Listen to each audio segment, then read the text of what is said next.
Bonjour à toutes et à tous, je suis ravie d'être en direct avec vous pour cette deuxième journée consacrée à la semaine de l'entreprise responsable et inclusive, co-organisée, vous le savez, par l'AFMD et le mouvement des entreprises de France. Alors vous le savez, toute la semaine, nous donnons la parole aux acteurs, aux actrices et aux organisations engagées en faveur de l'égalité des chances et de la diversité.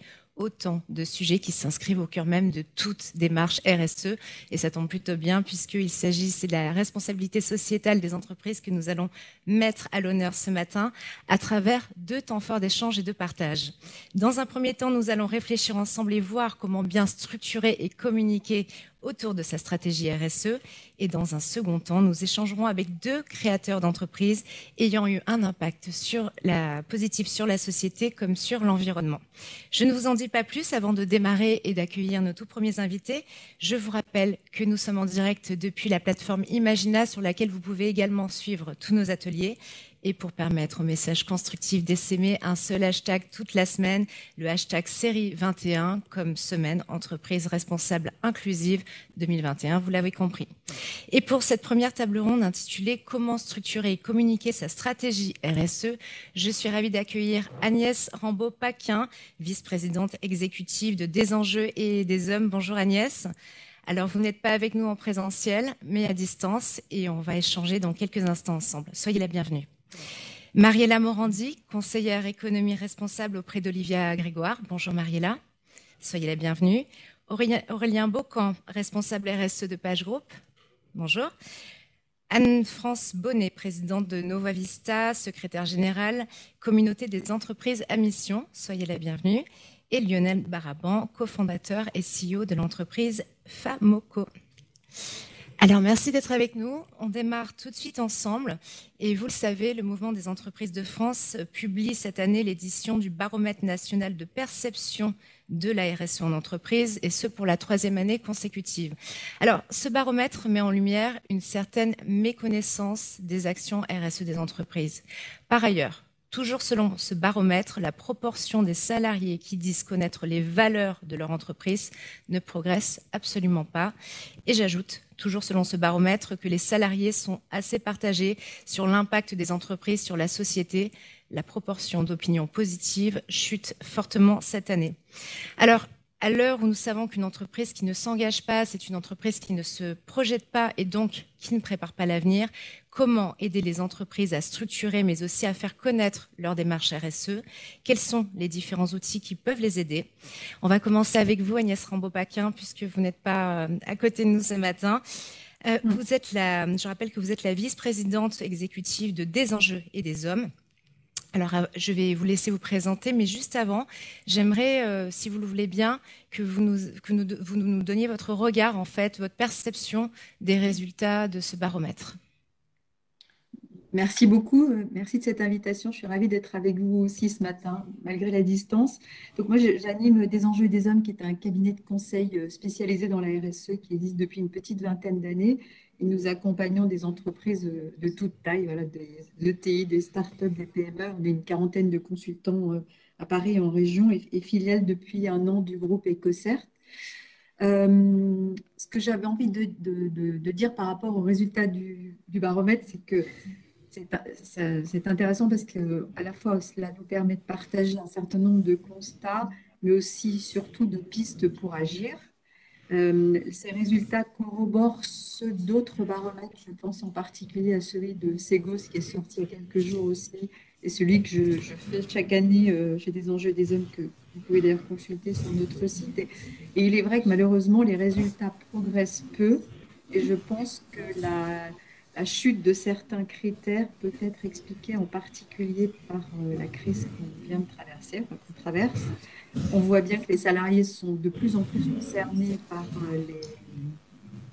les actions, les démarches RSE de leur propre entreprise, mais qu'en revanche, les dispositifs qui sont mis en place pour les impliquer continuent à être insuffisants par rapport aux enjeux.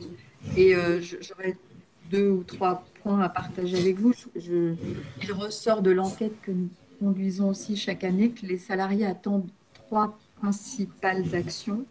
Ils nous disent, je voudrais mieux comprendre ce que signifie la RSE, le développement durable, dans notre secteur et dans notre entreprise. Donc, il y a un grand besoin de repères.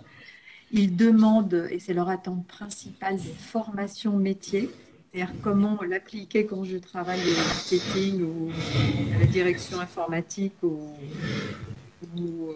à la DRH.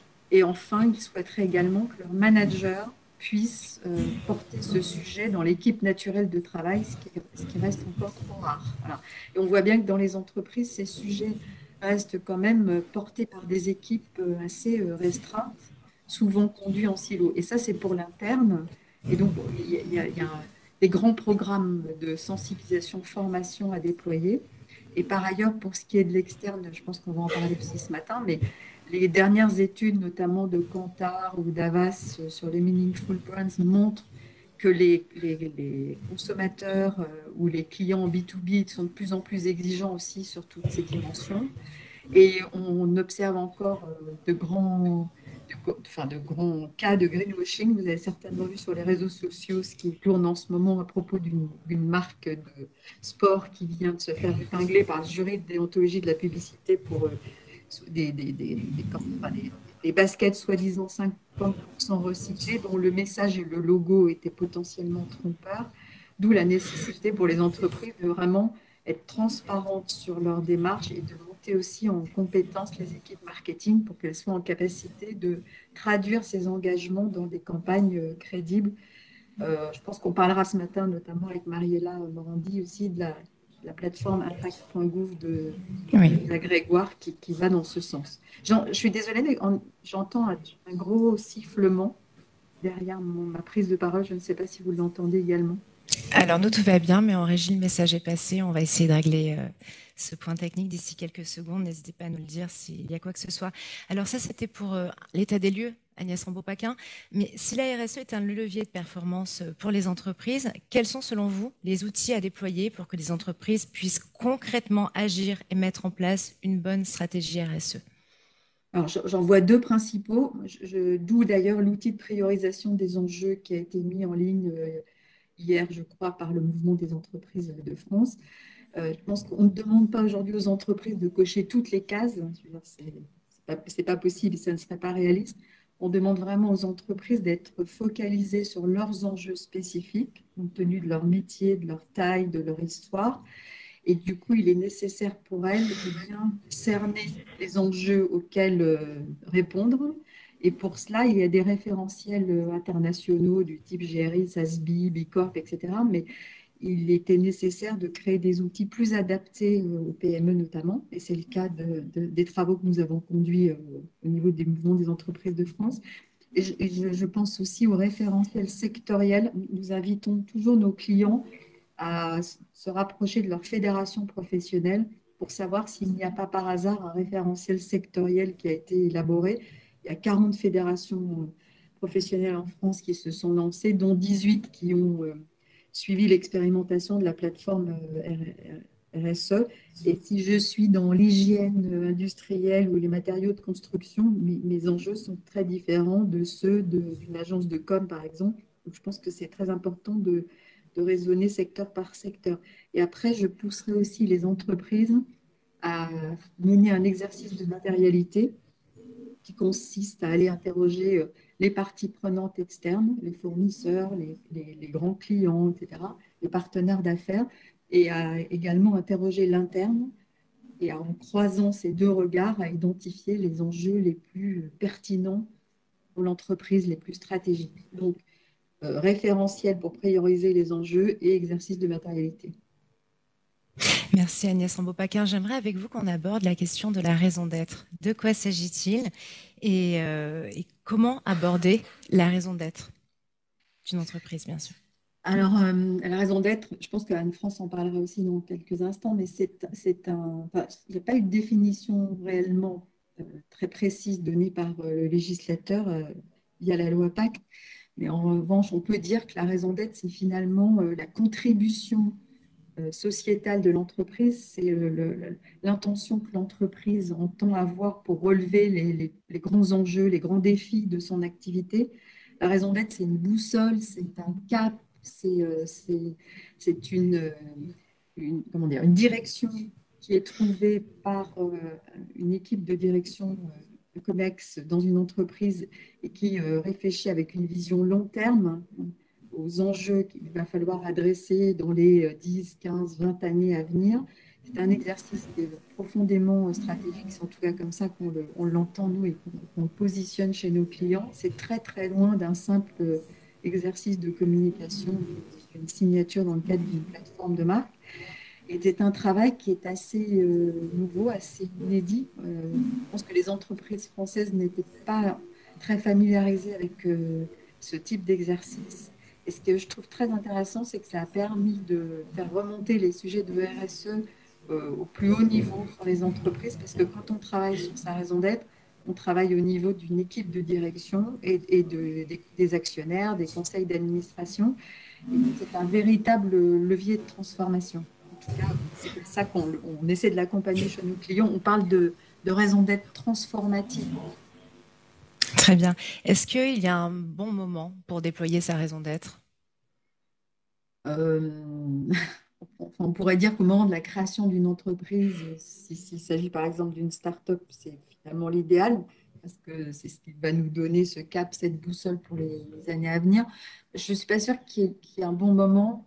Euh, on est souvent consulté en ce moment par des clients qui sont en train de formaliser leur démarche RSE, par exemple, et qui greffent un exercice raison d'être euh, sur ces chantiers. Ça me semble très intéressant, en tout cas, de mener les deux de front. Et après, je ne suis pas sûre qu'il y ait de moment idéal parce que ça dépend aussi beaucoup du temps que l'entreprise peut y consacrer, du budget aussi qu'elle peut y consacrer, parce que ces travaux ne sont pas neutres non plus. Enfin, idéalement, ça devrait plutôt s'inscrire avant un exercice stratégique, stratégie business, ou avant la formulation d'une démarche RSE. La raison d'être portant plutôt sur le why, sur l'utilité, Oui. pourquoi, et la RSE plutôt sur la responsabilité et la manière dont on va conduire le business. Et les deux sont intrinsèquement liés. Ouais. Est-ce que vous auriez un message à faire passer en faveur de l'engagement des entreprises? Si vous aviez un message à faire passer, à qui vous vous adresseriez ce matin et quel serait ce message?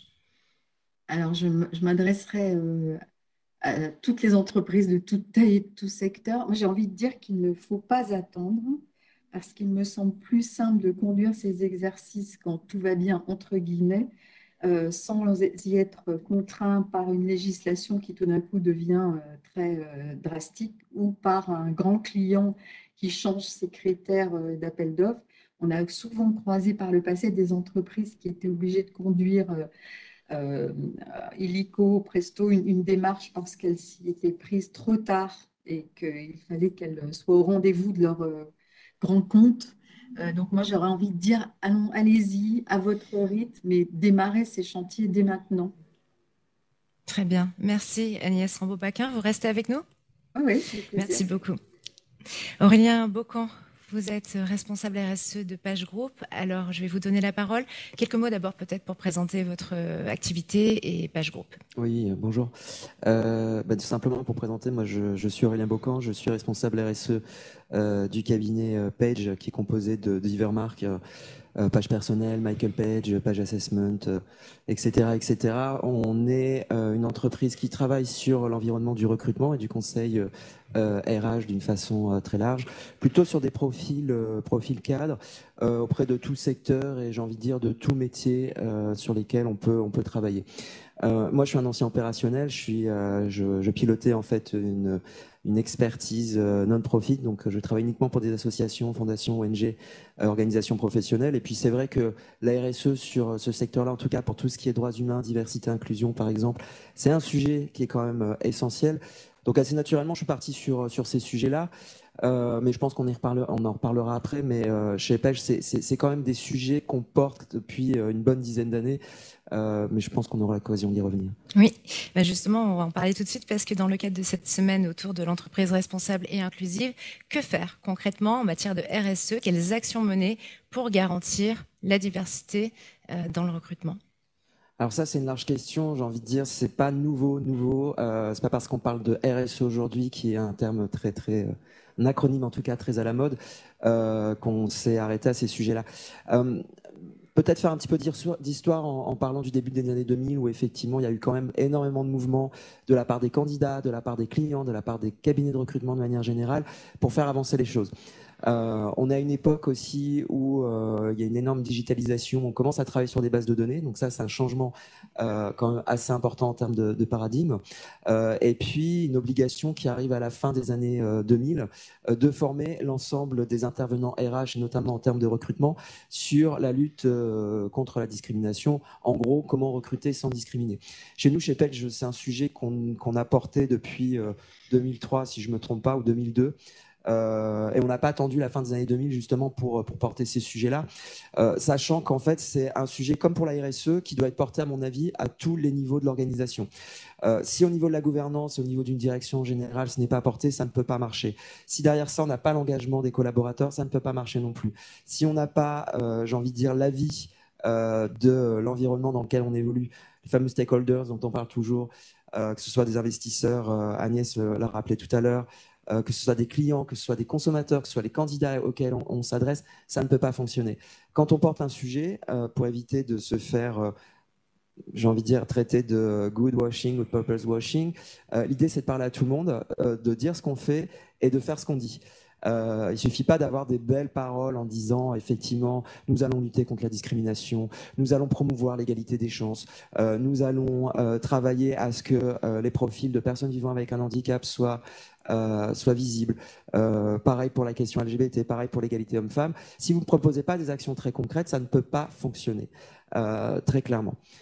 Alors, du coup, quelles actions très concrètes menez-vous et incarnez-vous finalement au sein de PageGroup? Alors, systématiquement, bon, déjà, au niveau des collaborateurs, nous, on a une formation systématique de tous nos joiners sur une formation qui est très, on va dire, assez lourde, hein, sur comment recruter sans discriminer. Donc, on repasse toutes les phases de discrimination, ce que dit la loi, ce qu'on risque également en tant que recruteur, comment on oppose aussi un argumentaire face à un client qui peut avoir une demande discriminante. Ça peut encore arriver aujourd'hui en 2021. On n'est pas sur des demandes discriminantes, j'ai envie de dire, je ne veux pas de personnes de couleur, quoique ça arrive encore un peu, mais c'est pas ça l'essentiel. On est plutôt en fait sur une méconnaissance des populations auxquelles on s'adresse. Par exemple, nous, il y a vraiment 2 sujets sur les systématiques sur lesquels on travaille. Alors les systématiques, très rapidement, ça va être égalité homme-femme, le handicap, la question de l'âge, la question de l'égalité des chances, mais qui est plutôt une égalité des chances autour de l'origine sociale ou culturelle, ou même géographique, j'ai envie de dire, parce qu'on parle beaucoup des centres et des périphéries, mais quand on parle des périphéries, on pense beaucoup aux banlieues, mais il y a aussi la ruralité. Il y a la question également de l'équilibre entre la vie professionnelle et la vie personnelle, et la question LGBT. Là, on a les sujets les plus adressés par nos clients. Ce sont clairement les questions de handicap et les questions d'égalité homme-femme. Je vous le donne en mille, hein, parce qu'on a une politique des quotas en France qui existe. La loi Copé-Zimmermann, qui a 10 ans, la loi Rexin-Castaner qui vient d'être votée, qui est toujours en navette parlementaire, et puis également les quotas sur les obligations d'emploi des travailleurs handicapés qui font que les entreprises doivent en fait se soumettre à ces obligations-là. Moi, ce que j'entends souvent chez nos clients en ce moment, c'est de nous dire présentez-nous que des femmes, présentez-nous que des profils handicapés. Le problème, c'est qu'en France, on ne peut pas faire de discrimination positive. Donc nous, ce qu'on dit à nos clients, c'est on va vous présenter des shortlists où il y aura des hommes, des femmes, des personnes qui vivront avec un handicap, des personnes racisées, des personnes qui viendront de différents horizons, parce que c'est ça la diversité en fait. Mais ça ne suffit pas. Ce que je dis à mes clients, c'est arrêter de penser, parce que ça on l'entend encore beaucoup trop, on recherche des profils qui nous ressemblent.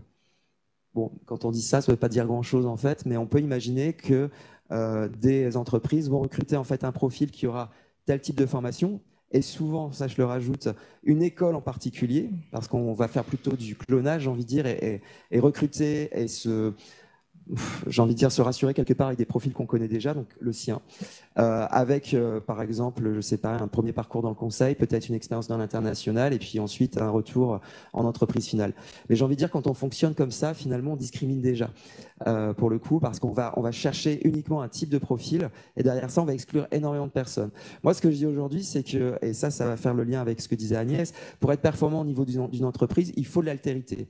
C'est-à-dire que si vous recrutez tout le temps le même profil, vous allez réfléchir toujours de la même manière. Et s'il y a une problématique qui va arriver particulière, vous allez la traiter d'une certaine manière qui fait qu'en fait, vous n'allez pas être créatif, vous n'allez pas être innovant. Et finalement, vous n'allez pas vous en sortir par rapport à un besoin de changement ou de conduite de changement qui s'impose parce que finalement, aujourd'hui, on a pas mal de choses qui viennent du politique, de la société, des stakeholders dont je parlais tout à l'heure, les investisseurs, les clients, les consommateurs, etc., etc. Et c'est comme ça qu'on peut changer les choses. Merci pour ce beau témoignage. Je sais qu'il y a un outil que vous utilisez qui s'appelle La compétence égale. Est-ce que vous pouvez un petit peu nous en parler? Oui, tout à fait. Alors, à compétence égale, c'est une espèce de collectif qui regroupe l'ensemble, une grosse majorité des cabinets de recrutement de France et de Navarre. L'idée, c'est d'avoir en fait un lieu d'échange de pratiques, de partage d'expériences par rapport à des sujets qui vont nous être amenés par des clients venant de secteurs et d'horizons très très différents et qui vont pas avoir forcément les mêmes problématiques. Exemple par exemple, c'est pas ce que je viens de dire, mais sur le monde de l'IT, on sait aujourd'hui que 70% des profils sont pour des profils masculins. Comment on fait quand on a une exigence en fait d'égalité homme-femme pour l'accès à ces profils-là? Ça peut être vrai sur d'autres profils aussi. Ça peut être vrai sur les profils handicap pour faire le lien avec ce que je disais tout à l'heure, parce qu'on se rend compte qu'il y a beaucoup de représentations par rapport à ces profils-là qui seraient finalement cantonnés à faire certains types de métiers. La logistique, l'assistanat par exemple, les métiers de la communication. Et tout ça, en fait, c'est de pouvoir échanger ensemble pour trouver des solutions très concrètes et puis pour pouvoir tout simplement accompagner nos clients et les entreprises qui recrutent au mieux. Parce que je considère que nous, en tant que cabinet de recrutement, on n'est pas simplement un partenaire ou un prestataire de service. Je déteste ce mot prestataire de service. Je parlais plutôt de partenaire. Et c'est par nous aussi que doit venir le changement et que doit venir justement cette différence qu'on doit avoir pour avoir un impact positif sur la société, sur l'environnement qui nous entoure. Très bien, merci. Alors, selon vous, la politique RSE d'une entreprise fait-elle partie des critères des choix professionnels pour attirer de nouveaux collaborateurs? Ah ben complètement. Enfin, nous, on travaille beaucoup sur la question de la marque employeur. D'ailleurs, on part de l'expertise en fait qu'on a en termes de recrutement, d'assessment, d'accompagnement des talents au long cours chez nos clients. Et ça, c'est la marque employeur finalement. C'est qu'est-ce qu'on va retrouver au niveau des process RH qui vont faire qu'une personne va se sentir inclus, intégré dans la structure, comment on va mesurer quelque part la politique de diversité et d'inclusion et peut-être plus largement de RSE également, parce que moi, ce que je constate, c'est qu'aujourd'hui, on s'adresse beaucoup à l'externe en termes d'affichage, en termes de communication, en termes de marketing, mais on oublie parfois aussi les collaborateurs. Comment on les accompagne, eux, pour qu'ils puissent se sentir autorisés à être qui ils sont dans l'entreprise. Parce que je donne un exemple particulier, quand on est LGBT en entreprise et qu'on sent effectivement qu'on n'a pas un accueil favorable et que c'est difficile d'en parler, en fait, on va utiliser des stratagèmes et on va s'épuiser, clairement s'épuiser pour cacher en fait qui on est. Et c'est autant de temps et d'énergie qui est perdu au service de l'organisation. Donc effectivement, si on met en place une politique inclusive dans la structure dans laquelle on travaille, soit privé, public ou association. Enfin, je pense que tous ces secteurs-là en fait sont concernés aujourd'hui. On n'a pas un qui est mieux que l'autre. Et bien finalement, une personne qui est gay, lesbienne, trans, etc., va se sentir accueillie, va se sentir à sa place et finalement va performer parce qu'elle va consacrer tout son temps et son énergie à l'organisation. Et je crois que j'ai digressé parce que c'était pas ça la question, me semble-t-il. C'était ça la question. C'était est-ce que le fait qu'une entreprise mette en place une bonne politique RSE permet d'attirer des talents, de nouveaux collaborateurs. Après, donc vous venez d'y répondre, bien sûr. Pardon, c'est après la question des process RH et la question de la politique diversité-inclusion. Le troisième niveau, c'est vraiment comment on fait pour attirer et surtout retenir des talents.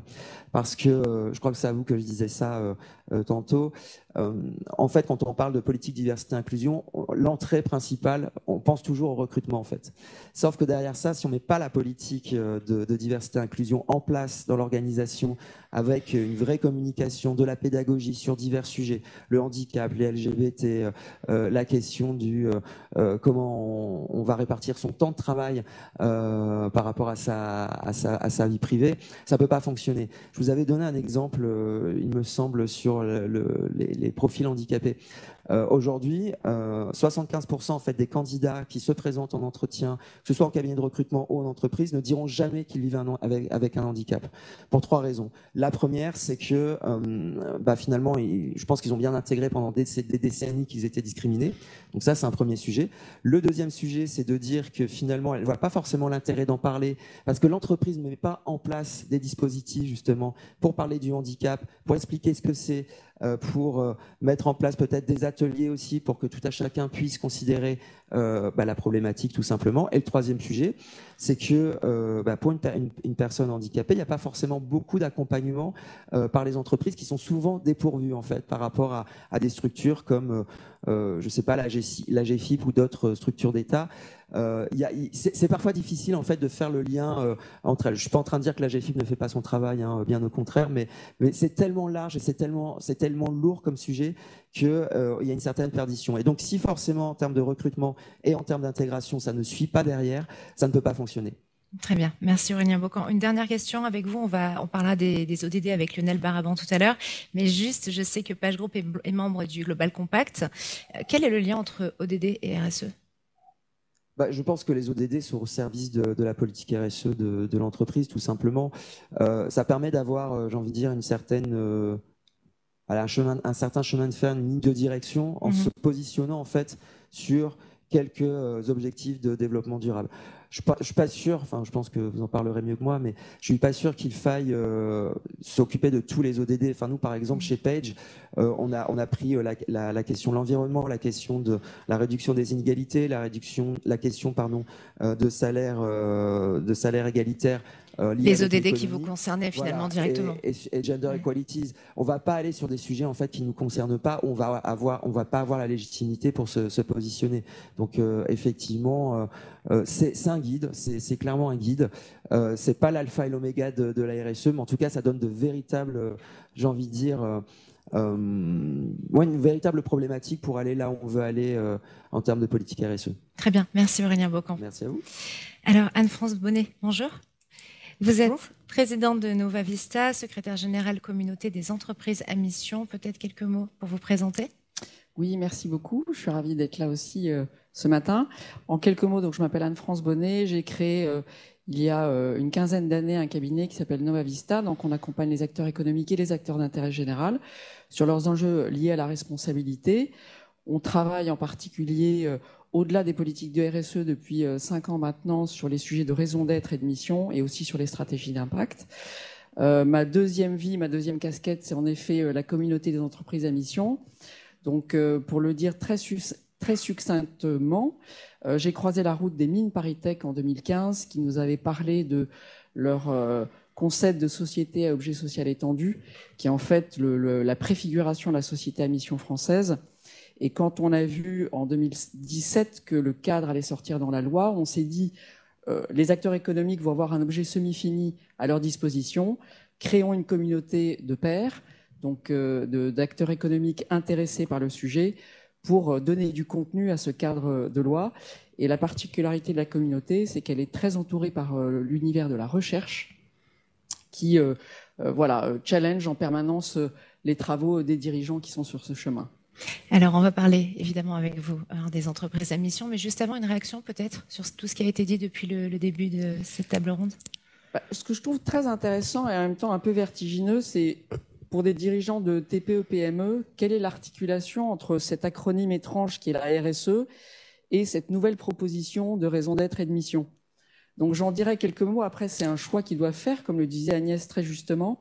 Mais je trouve qu'il y a 2 postures qui sont complémentaires mais néanmoins très différentes entre la RSE et la raison d'être ou la mission. Alors, comment articuler la question du sens avec celle du modèle économique, puisque finalement, c'est un petit peu ça dont il est question. Alors, Dit différemment, si je veux être très clair et très pédagogique, c'est vrai que quand on pense à la responsabilité de son organisation, à la responsabilité sociétale de son activité, je dirais qu'on regarde vers le bas. On va regarder son activité. Comme le disait Agnès, on va croiser ce sujet-là avec les enjeux sectoriels. On va faire une analyse de matérialité pour relever quels sont mes enjeux prioritaires parce que je ne peux pas tout faire. Mais c'est toute chose étant égale par ailleurs. Donc je pilote mes externalités. La proposition de la raison d'être et de la mission est sensiblement différente. Je vais regarder très très loin et avec mon collectif me poser la question pourquoi j'existe, pourquoi j'ai créé ma boîte, qu'est-ce que j'ai tenté de faire hier, qu'est-ce que je tente de faire demain dans le monde qui bouge. Et donc on voit bien que la question posée n'est pas la même.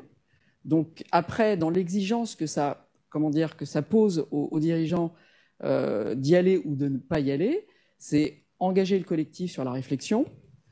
Et derrière, se posera la question, quand j'aurai atterri sur cette raison d'être ou cette mission, parce que vous avez tous compris qu'en fait, c'est le même cadre conceptuel, hein, il y a un niveau d'exigence différent entre les deux, mais la mission, c'est une raison d'être et des objectifs. Donc, quand j'aurai terminé mon exercice, qui donne éminemment le sens collectif, la boussole, l'étoile polaire à atteindre, comment j'articule ma politique RSE avec ce sens.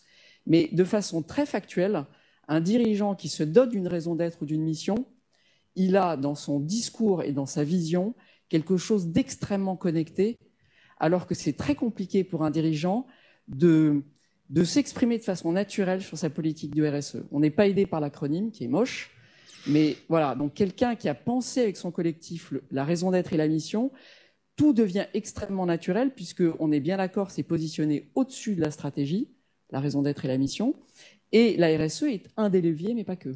D'accord. Donc voilà, je ne sais pas si je suis claire, mais je trouve qu'il y a une vraie opportunité aujourd'hui pour les acteurs économiques de s'emparer du sujet. C'est de la proactivité, c'est plus de la réactivité. C'est passionnant, mais toutes les entreprises ne peuvent pas devenir des sociétés, des entreprises à mission. Et j'aimerais simplement qu'on clarifie, quand on parle d'entreprise à mission, souvent on pense au secteur de l'économie sociale et solidaire. C'est la même chose ? Non, alors là aussi, ce qui est intéressant, c'est qu'il faut commencer à penser agnostique et ne pas opposer, ce qui est quand même la grande spécialité française, de mettre les sujets en silo. L'intérêt, et lisez bien le cadre de la loi, du concept de raison d'être ou de société à mission, c'est que ça n'est pas un statut, en tout cas la société à mission n'est pas du tout un statut, c'est une qualité. Tout type de statut en France peut adopter cette qualité. Donc, c'est une qualité qui est totalement agnostique. D'ailleurs, 11% des sociétés à mission françaises sont issues de l'ESS. 17% ont en parallèle d'autres labels, donc sont Bicorp, etc., etc. Donc, le sujet n'est pas là.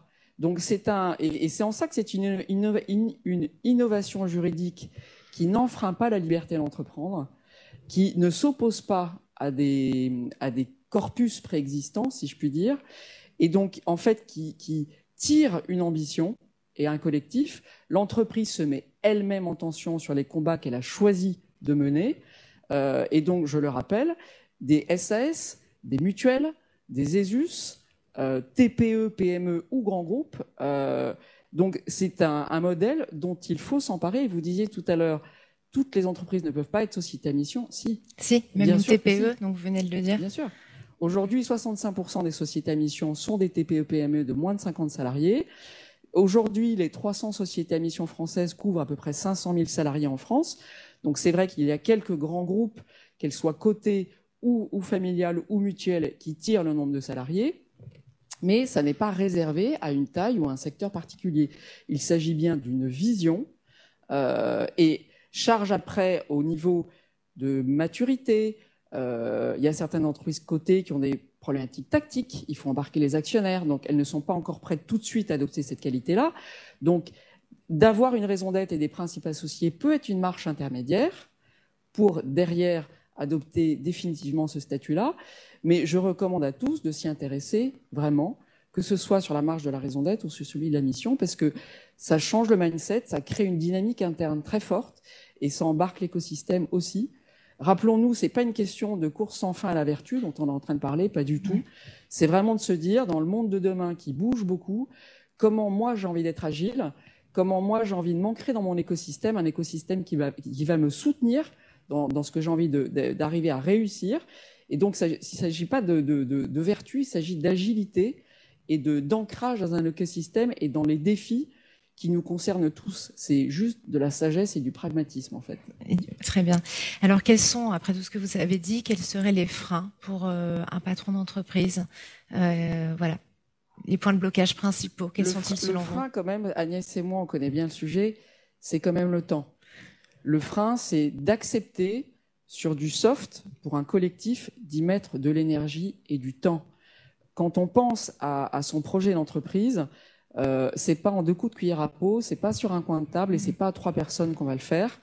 Donc, il faut se dire, je rentre dans un processus qui va peut-être durer 6 mois, peut-être durer 9 mois, peut-être durer 12 mois, peu importe, où on va penser ce projet-là et l'articuler. Je rappelle que c'est quand même très structurant puisque c'est un nouvel objet, un peu étrange, méta, qui est au-dessus de la stratégie ou des projets d'entreprise. Donc, y passer du temps est nécessaire. Et en plus, les équipes qui rentrent dans ces dispositifs-là, quelle que soit la taille de l'entreprise, se prennent au jeu et le sens des mots redevient un sujet au sein de l'entreprise. On a oublié le sens des mots.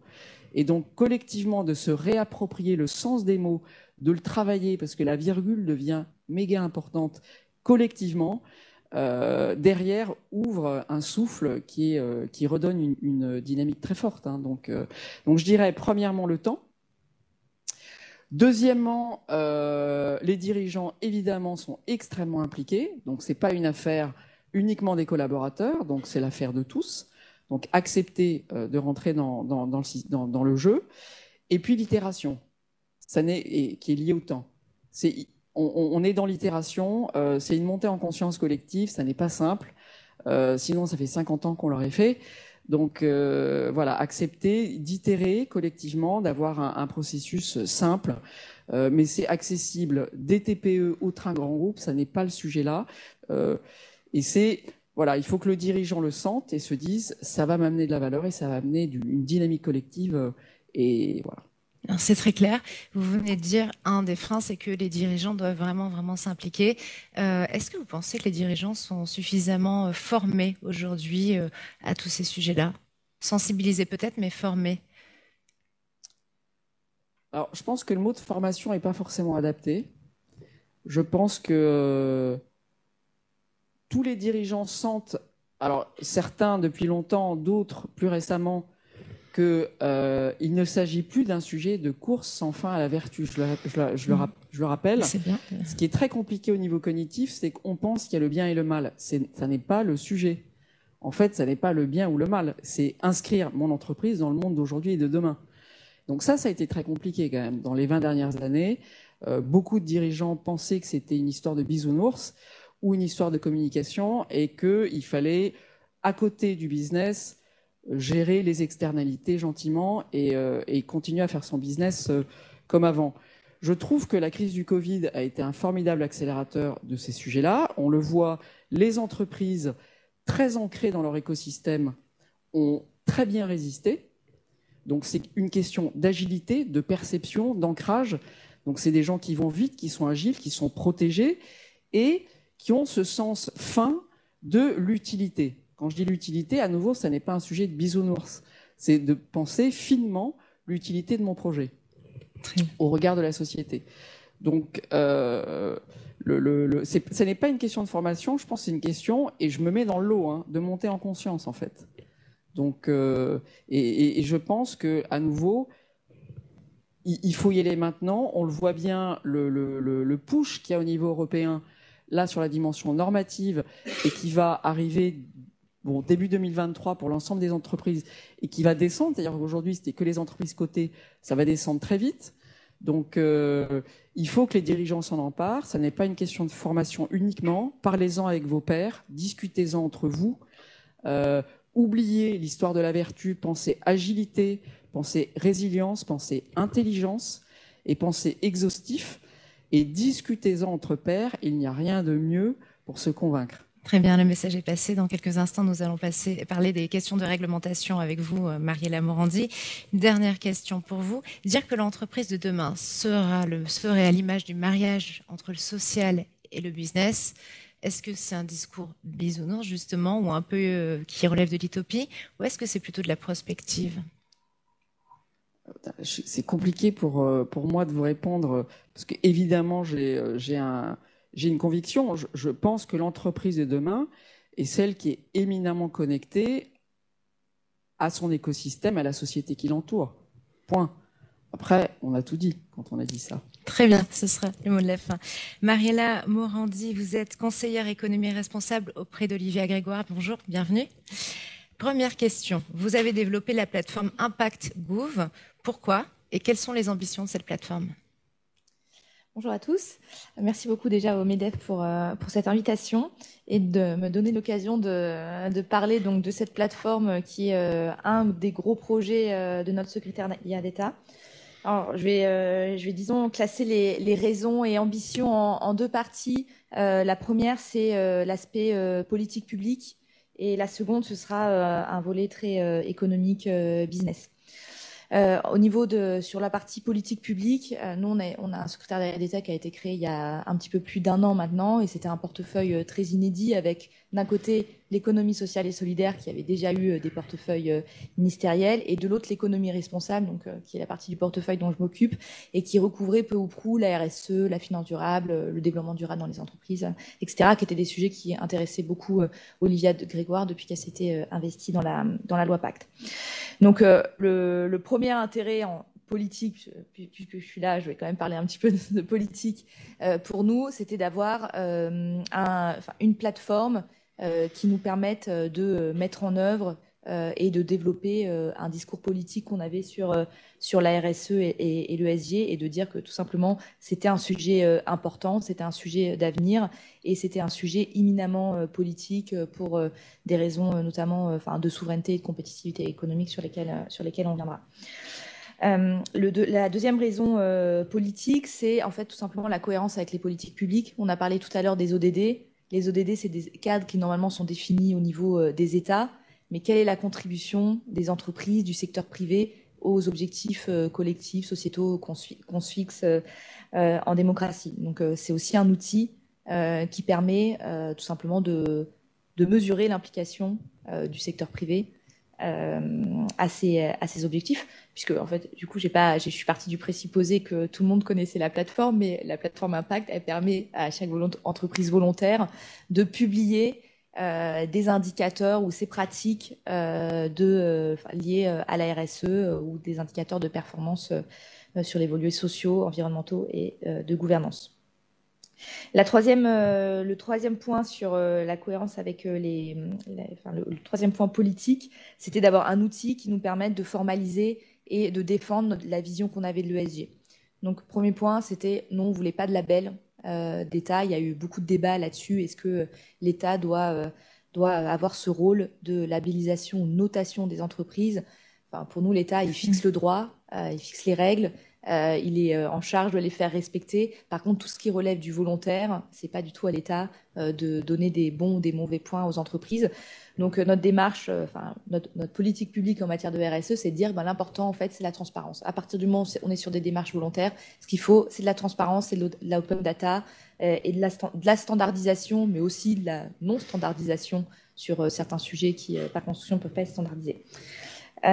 Et ensuite, le troisième point sur l'aspect vision qu'on avait de la RSE et de l'ESG, c'était d'avoir une vision beaucoup plus orientée résultat-impact, d'où le nom de la plateforme, plutôt qu'une logique de simple transparence sur les moyens politiques mis en œuvre, qui était un peu la logique des années 2000 et des premiers développements du reporting. Et enfin, la deuxième partie des enjeux, ambitions de la plateforme, c'est la partie business, donc purement développement économique. Et donc, le but, c'était de valoriser toutes nos entreprises qui font des choses, de bonnes choses en matière de RSE. Donc, la plateforme, toutes les données sont disponibles en open data. Donc, n'importe quel partenaire commercial, investisseur, voire même, pour l'instant, c'est un volet, la plateforme est encore assez B2B, mais à terme, on aimerait beaucoup que les consommateurs puissent, en plus, aujourd'hui, il y a plein de labels pour voir, ou plein d'informations sur la performance des produits, on veut qu'ils puissent aussi voir la performance, aller se renseigner sur la performance des entreprises. Donc valoriser nos entreprises, faire de la RSE un atout de compétitivité pour la France. Et enfin, dernier aspect, c'est tout simplement un lieu de partage de bonnes pratiques, puisque comme je le disais, avant, il n'y avait pas vraiment de... Alors, il y a la plateforme RSE qui est portée par France Stratégie, mais il n'y avait pas, disons, de portage politique et administratif du sujet. Donc là, c'est un volet qu'on est en train de mieux développer en ce moment. C'est donc partager des bonnes pratiques, avoir un lieu unique de partage de ressources. Et puis tout simplement, ne serait-ce qu'avec l'open data, ça permet aussi d'aller voir très facilement ce que fait son voisin. Et après, on va faire un système de mise en relation des entreprises pour que les entreprises puissent tout simplement collaborer ensemble. Très bien. Et avec cette plateforme, vous vous positionnez aussi dans l'anticipation de la future réglementation qui risque d'être un casse-tête, à mon avis, pour des milliers de PME d'ici pas longtemps, 2023, c'est demain? Alors, ce sera plutôt, oui, 2024 pour le premier rapport qui portera sur l'exercice 2023. Donc là, je parle de la directive sur le reporting en matière de soutenabilité, donc la CSRD pour l'acronyme en anglais. Et oui, en effet, c'est un des autres enjeux de politique publique de la plateforme, c'est de faire de l'acculturation pour toutes les entreprises, qu'elles soient PME, grandes entreprises ou quel que soit leur secteur, leur dire... on a déjà beaucoup de réglementations sur le secteur financier. Les investisseurs ont un reporting ESG qui est aujourd'hui beaucoup plus standardisé au niveau européen que le reporting des entreprises. Et de leur dire, donc, il y a déjà ces premières obligations côté investisseurs qui en fait qui vous retombent dessus in fine par effet de rémanence, disons. Mais en plus, vous allez avoir, au moins les entreprises de plus de 250 salariés, un reporting obligatoire beaucoup plus rigoureux que la DPF qu'on connaît en ce moment à partir de 2024. Donc, préparez-vous. Et donc, c'est aussi un outil pour anticiper et préparer nos entreprises à la nouvelle réglementation. Très bien. Alors, du coup, comment les entreprises et toutes ces PME peuvent s'approprier dès à présent votre plateforme? Alors, je pense que le premier, donc c'est un conseil assez personnel, mais qu'on n'arrête pas de répéter dès qu'on en a l'occasion. La première chose, c'est d'aller voir tout simplement les indicateurs qu'on a choisis. On a fait une consultation qui a duré 3 mois avec beaucoup de collectifs d'entreprises et aussi 150 entrepreneurs. Donc, on a consolidé un questionnaire d'une 50aine de questions qui devrait correspondre, enfin, qu'on a voulu aussi proche possible de ce que pourrait être le premier étage de la fusée du reporting qui sera obligatoire au niveau européen, donc des indicateurs secteur agnostique valables pour toutes les entreprises, avec un petit caveat sur la partie gouvernance qui, par construction, concerne beaucoup plus les grandes entreprises. Donc la première chose à faire, c'est d'aller voir ce questionnaire et de se rendre compte qu'en fait, quasiment tous les indicateurs sur le E et le S, particulièrement sur le S, c'est des indicateurs qui sont connus des entreprises. Sur le S, on a quasiment utilisé que des indicateurs qui se retrouvent dans la déclaration sociale nominative. Donc, c'est toutes les formalités administratives qu'on fait aux URSSAF. Donc, ça va être par exemple, c'est calculable à partir de certaines informations qui sont dans la DSN. Votre turnover, votre part de public de salariés en situation de handicap. C'est des informations que les entreprises fournissent déjà à l'administration. Et sur l'environnement aussi, il y a beaucoup d'informations qui sont déduites des factures d'électricité ou d'obligations réglementaires, le bilan des émissions de CO2. C'est déjà obligatoire pour les entreprises de 500 salariés. Donc en fait, ça n'ajoute pas grand-chose. Donc la première étape, c'est ça, c'est aller découvrir le questionnaire et peut-être regarder les informations qu'on a déjà et commencer à remplir ce qu'on a déjà. Alors ça, c'est un message qui marche un petit peu moins. On a bien dit que c'est une plateforme avec pas de gendarme à rentrer, il n'y a pas de contrôle sur les données qui sont publiées. C'est vraiment un lieu de confiance. Et ce qu'on dit aux entreprises, c'est venez même si vous avez dans un premier temps que 5 indicateurs. C'est pas grave, l'important c'est déjà c'est de commencer la démarche. Ça, c'est un message qui a un peu du mal à passer. Les entreprises se disent « Ah, mais moi, si j'en mets que 5, que mon voisin, il en a mis 15, de facto, je vais devenir moins bonne que mon voisin. » Alors, ça peut passer, il peut y avoir ce penchant-là, malheureusement. Mais en tout cas, déjà, faire la démarche de se mettre sur la plateforme, d'être transparente sur quelques indicateurs, c'est déjà bon signe. Et en plus, et ensuite, il faut commencer peut-être petit à petit à travailler sur les autres. Et il y a aussi des bonnes pratiques et des méthodologies qui sont là pour vous dire comment vous améliorer sur tel ou tel sujet. Très bien. Un dernier mot avec cette plateforme Impact Gouv, je vais y arriver. Vous posez quelque part les bases d'un capitalisme un peu plus responsable. Selon vous, l'entreprise de demain, elle ressemblera à quoi?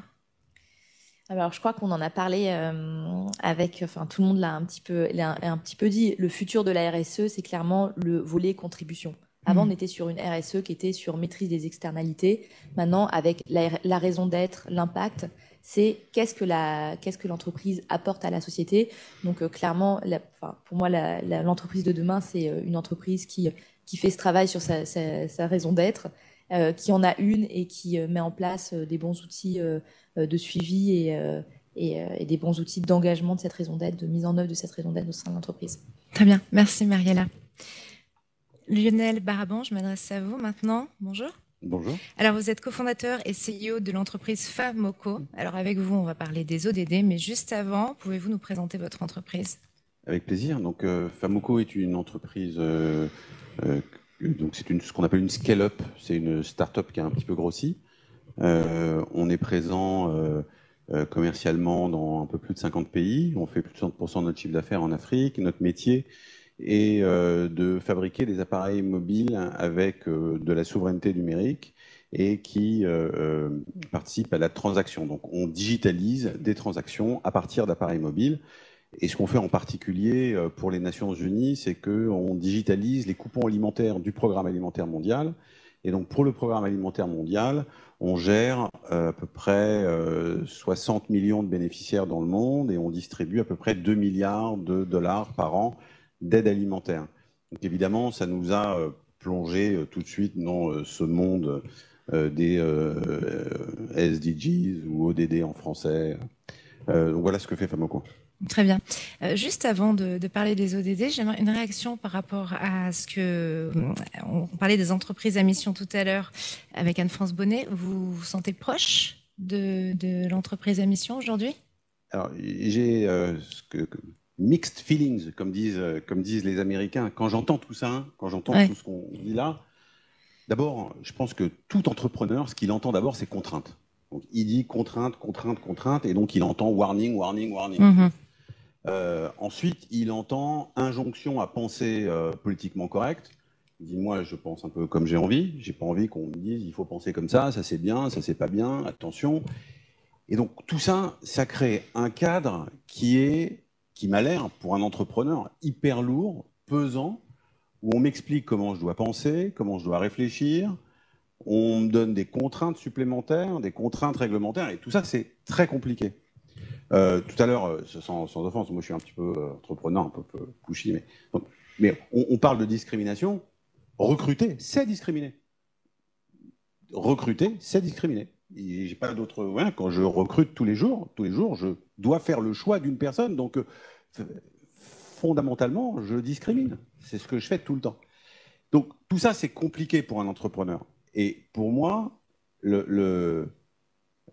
quand je regarde les SDGs ou la politique RSE, moi, je la vois d'abord comme une opportunité extraordinaire, d'abord de gagner plus d'argent, parce qu'en tant qu'entrepreneur, on doit gagner de l'argent, c'est notre premier métier, de changer le monde. Et on ne peut gagner de l'argent, on ne peut créer des entreprises que si, fondamentalement, ancré au plus profond de nos désirs, on veut changer le monde. Et donc, pour moi, les politiques RSE qu'on met au sein de nos entreprises, les ODD en français, sont des moyens extraordinaires d'avoir un impact sur le monde, de le changer, de le façonner. Évidemment, changer le monde, c'est une opportunité extraordinaire. D'abord, métier. Et puis ensuite, pour changer le monde et pour avoir un impact, alors il faut être capable d'embarquer ses employés avec soi et de créer une communauté. On travaille beaucoup en Afrique, il y a un proverbe africain que j'aime beaucoup qui dit si on veut aller vite, il faut aller seul, et si on veut aller loin, il faut aller ensemble. Et donc, si on veut changer le monde et aller loin, alors il faut aller ensemble. Et pour aller ensemble, il faut qu'on regarde tous dans une même direction. Donc, évidemment, avoir une entreprise à mission et être capable de mettre des mots autour de ça, parce que ça n'existe que si on est capable de le verbaliser, ça n'existe que si on est capable de mettre des mots. Ça permet d'embarquer des équipes, et lorsqu'on embarque des équipes, ben et nous, on a cette expérience avec les Nations Unies, travailler avec 60 millions de réfugiés dans le monde, leur donner à manger tous les jours, quand on a des informaticiens qui travaillent là-dessus, évidemment, c'est une opportunité de marché extraordinaire, ça nous apporte beaucoup d'argent. Mais aussi, ça oblige. C'est-à-dire qu'on regarde sa ligne de code 2 fois. Parce que s'il y a un bug, bah, pendant 2 jours, ils ne vont pas pouvoir aller retirer de l'argent. Ils ne vont pas pouvoir aller manger. Donc évidemment, il y a des obligations, il y a une culture qui se crée, et tout ça, c'est formidable pour la transformation. Le dernier mot que je voulais dire là-dessus, c'est que ces entreprises à mission, c'est quelque chose de dynamique. C'est par essence, c'est dynamique. On ne peut pas dire, il y a 20 ans, j'ai créé une mission et puis elle n'a pas évolué. C'est quelque chose qu'il faut remettre au travail tout le temps. C'est une pensée dynamique, mais c'est une direction qu'on veut donner pour l'entreprise. Et ça, je pense que c'est essentiel pour une entreprise de demain, parce qu'il y a, on parle de la génération Z ou XYZ, j'en sais rien. En tout cas, dans le monde de l'innovation, la rétention des talents et l'attraction des talents, c'est un domaine essentiel. Et nos employés ont besoin de donner du sens à ce qu'ils font. Et ça, c'est indispensable. D'abord pour les maintenir, mais aussi pour les motiver, pour qu'ils arrivent le matin avec le sourire. Et voilà. Donc tout ça, je pense que ça crée d'abord.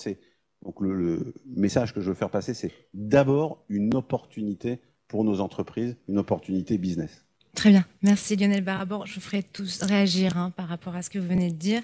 J'aime beaucoup l'idée de concevoir les ODD comme finalement une opportunité de croissance, un outil.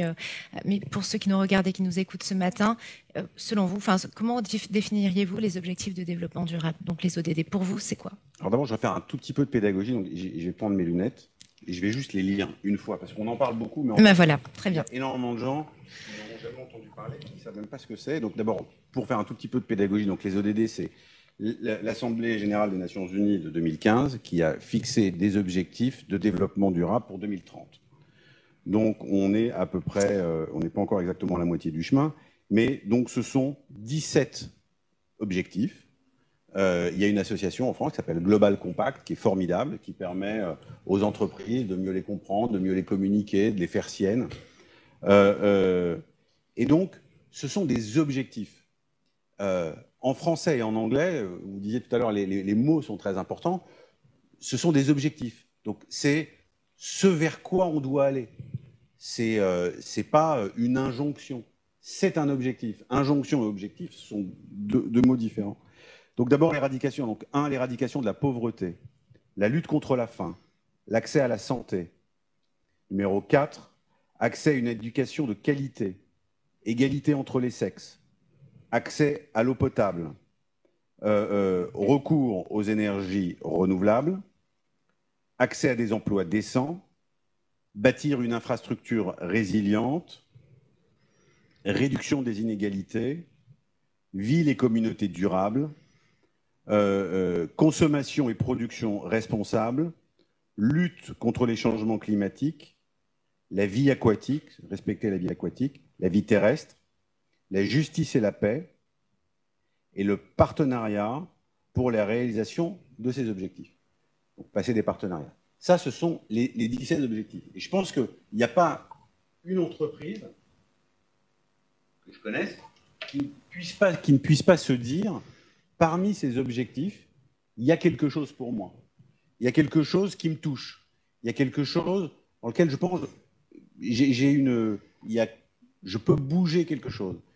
Et en tant qu'entrepreneur, si on crée une entreprise et si on veut de la croissance, elle est forcément liée à une volonté chevillée au corps de changer le monde dans lequel on est.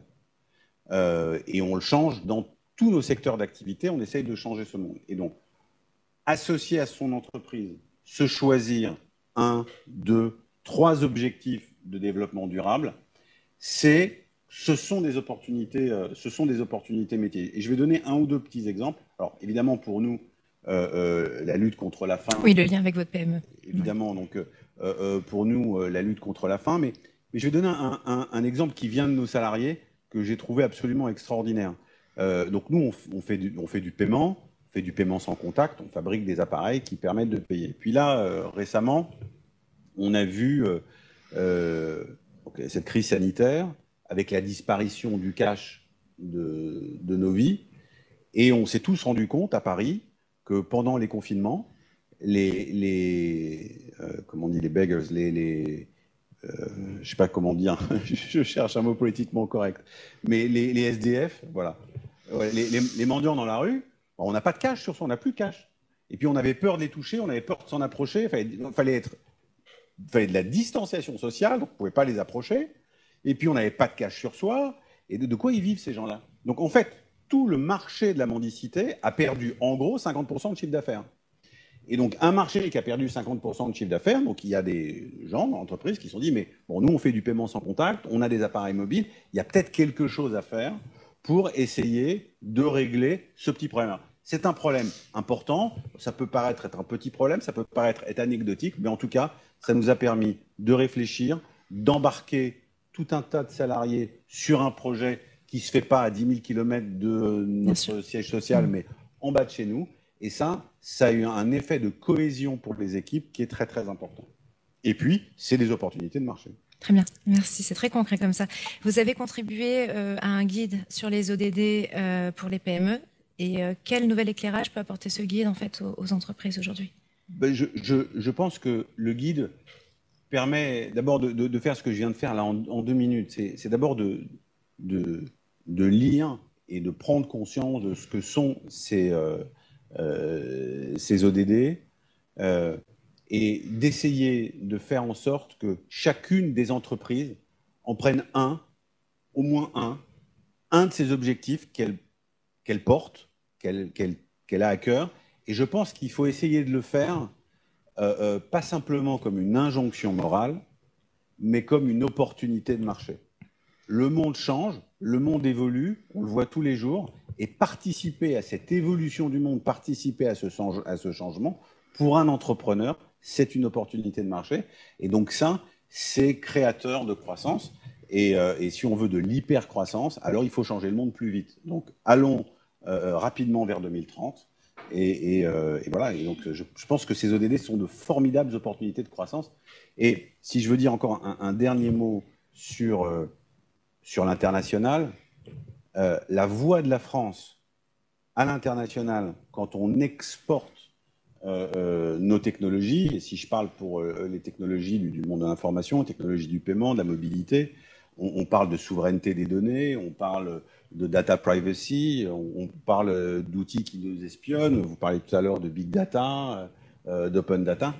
Je pense que la voix de la France, elle est particulière sur ces domaines-là, et que si on croise les objectifs de développement durable avec une pratique un peu plus éthique, un peu différente de ce qu'on peut faire en informatique, ce qu'on peut faire autour des données, ça intéresse le monde. Et en tout cas, on a une voix qui est différenciante, qui est particulière entre une technologie américaine et une technologie chinoise. Certains États ont envie d'entendre une troisième voix, et qu'à ce sujet-là, la France est une troisième voix particulièrement audible et intéressante. Merci pour ce message, Lionel Baraban. On va terminer cette table ronde. Je vous propose un tour de table général. Anne-France Bonnet, peut-être une réaction et quelques mots pour conclure. J'ai juste envie de partager peut-être en quelques mots, faire une synthèse avec mon point de vue de tout ce que j'ai entendu. Je pense qu'on est un peu à une croisée des chemins avec, en effet, comment rendre visible une responsabilité de pratique. Et vous l'avez tous très bien dit, sachant qu'il y a une énorme vague qui se prépare avec la vague européenne et l'outil français qui propose en effet de s'y préparer. Donc, on est vraiment là où comment on regarde son business avec les outils existants, les 17 ODD, les référentiels sectoriels, voilà, et puis tous les outils de reporting, mais aussi, et là, avec le bémol qui était cité par l'entrepreneur à ma droite, mais Raison d'être émission sont des modèles qui sont proposés, qui sont éminemment en respect avec la liberté entrepreneuriale. Donc voilà, il n'y a pas de cadre si ce n'est le collectif qui va choisir. Donc entre ces deux étages, vous avez de quoi faire, chers amis entrepreneurs, pour vous lancer de façon structurée dans la bataille. Merci Anne-France Bonnet. Agnès Rambaud-Paquin, un mot pour conclure. Oui, je ne sais pas si vous m'entendez. Voilà, on vous entend très bien, parfaitement. Moi, je voulais dire, j'ai été particulièrement sensible à votre dernier témoignage, monsieur, parce que je l'ai trouvé très pédagogique. Et je pense qu'on a besoin de multiplier toutes ces occasions pour faire comprendre de façon très concrète, opérationnelle et business ce que représentent toutes ces notions. Donc, merci beaucoup. Et puis, je pense aussi, merci au Mouvement des entreprises de France d'avoir organisé cette semaine de rendez-vous qui va nous permettre de continuer à éclairer les sujets. Merci beaucoup à vous aussi d'avoir été avec nous ce matin, Agnès Rambaud-Paquin. Aurélien Baucan, un mot pour conclure, une réaction? Peut-être deux, du coup, si ça ne vous embête pas. Aucun Le problème. premier, c'est certainement de dire que malgré tout, moi, ce que je constate pour travailler un petit peu au niveau européen, au niveau global, parce qu'on a un groupe international, en France, on est très avancé quand même sur ce sujet-là. On a beau se plaindre énormément du fait que ça n'avance pas en termes de diversité et inclusion, ça n'avance pas en termes d'environnement. Moi, je constate quand même que... à l'instar des autres pays, les entreprises, elles sont quand même très, très investies là-dessus. Et je ne parle pas uniquement que des grandes, hein, pour le coup. Moi aussi, j'ai suivi les sujets de Global Compact, puisque Global Compact accompagne les entreprises soit à mettre en place leur politique de RSE ou tout simplement à l'améliorer. Et ce qui est intéressant, c'est qu'on échange aussi entre entreprises de diverses tailles, de divers secteurs, etc. Et très clairement, enfin, il faut qu'on garde cette avance, il faut qu'on continue. Et merci de vous investir avec la secrétaire d'État sur ce sujet, parce que pour moi, c'est fondamental pour le coup.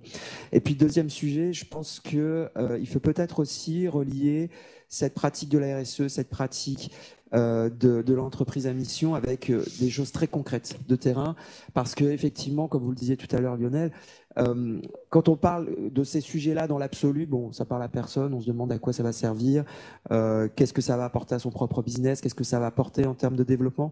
Si derrière ça, on apporte des éléments très concrets, en termes de lutte contre la discrimination, je reviens là-dessus quand même, parce que si on en parle, c'est quand même qu'il y a un souci à la base. Voilà. Sur les questions d'environnement, on est en plein dedans. Sur les questions d'achat responsable aussi, et puis sur les questions d'éthique et de gouvernance. Parce que même si le dirigeant est à fond sur ces sujets-là, si derrière ça, son comité de direction ne suit pas, et si en fait il ne développe pas des best practices et ne s'investit pas sur le sujet, ça ne marchera pas non plus. Voilà. Merci beaucoup. Mariella Morandi, le mot de la fin? Oui, alors désolée, je vais avant tout réagir à ce qu'a dit Lionel Baraban, parce que vous avez été le dernier à parler et vous avez assumé la provocation et j'y suis très sensible. Donc je suis désolée si vous vous sentez oppressé par le régulateur. Je pense que vraiment la contrainte, c'est vraiment pas ce qui caractérise la réglementation en termes de RSE, mission, etc. Au contraire, on n'est que sur des dispositifs volontaires. Aujourd'hui, on a une DPF qui est fondée sur des analyses de matérialité. Enfin, les entreprises publient ce qu'elles veulent, etc. On force personne à devenir une société à mission. Donc, par contre, je pense qu'il faut vraiment pas être naïf sur le fait que non, tous les entrepreneurs, toutes les entreprises ne se lèvent pas le matin en se disant super, je contribue à cette ODD. C'est pas vrai en fait, et pour la simple et bonne raison que il y a des entreprises pour lesquelles l'enjeu principal, c'est ou de survivre, enfin préserver l'emploi. Donc en fait, nous, on est là, c'est la semaine de l'inclusion, on est content, on est tous convaincus, etc. Mais la vérité, c'est que c'est pas du tout un mouvement généralisé parmi les entreprises. D'ailleurs, on le voit sur Impact. Moi, je suis très contente. On a 550 entreprises qui ont signé le manifeste, 300 qui publient. C'est pas mal. Hein. Il y a 2 millions d'entreprises en France. Donc, en fait, on est encore très loin du compte. Et le but de la réglementation, c'est d'éviter à tout prix le green et le social washing. Parce que aussi, la vérité, c'est qu'il y a trop d'entreprises qui disent qu'elles contribuent et elles contribuent pas du tout. Donc merci pour l'invitation. Je pense que voilà. Le message est passé, il est essentiel. On est tous engagés, mais il faut pas non plus être naïf. Ouais. Très bien. Merci à tous pour vos témoignages, pour vos retours d'expérience, pour tous ces moments de partage. Et merci d'avoir été avec nous ce matin.